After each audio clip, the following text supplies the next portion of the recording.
This is Duke University.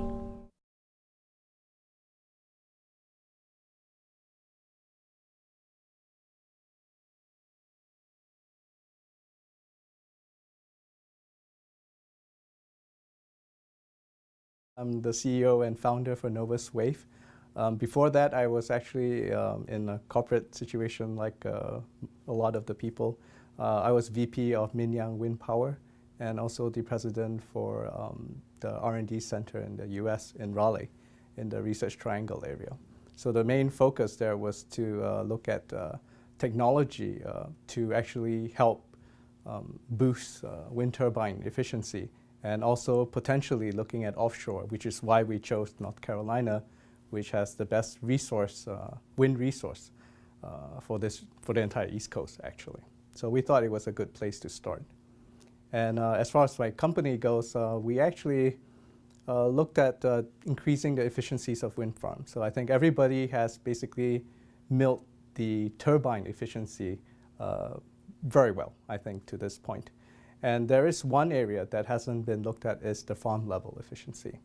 And if you notice, wind turbine efficiencies are well designed to about 50%, but farm level efficiencies are anywhere between 25 to 35. So there's a big discrepancy. So what our technology does is to bring the efficiency level for a wind farm closer to that of an individual wind turbine. Farm level optimization is something people talk about a lot. There are some technologies like micrositing, which helps farm level efficiencies, but those are technologies where only that you can apply to a new wind farm. But if you were trying to boost an existing wind farm, there was no way you could actually, take down the turbine and re-erect it somewhere. That's just uneconomical. So that's why we found this niche here, that if we could come up with a technology to boost wind farm performance, existing and new, that would be a player. And not only in, say, a single-digit type of improvement, we're looking at double-digit improvement. So once we started looking at that, identifying that market, we actually found that, yes, wind turbine interactions was something that nobody looked at. So thus the technology that we developed was to basically tailor that turbine interaction. And in terms of IP space, it is wide open. And so we had first dips into that IP space. In terms of future for wind power, onshore, I think, is very mature. I think it will continue its growth, and it is the most cost-effective compared to many of the other renewables. So that's going to still take root. Obviously, solar is picking up speed as well, but I think wind will progress steadily still. May not be as aggressive as some of the people said 10 years ago, but it's still on an upslope. And in terms of offshore, I think is more challenging in the US due to lower electricity pricing and some of the new resources like natural gas.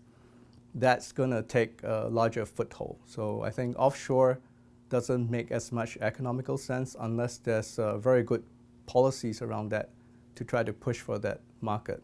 But I still think that there's a lot of room for onshore growth, even within the US right now, especially with the wind belt region. If they have the transmission line coming up there, I think there'll be another boom in the market.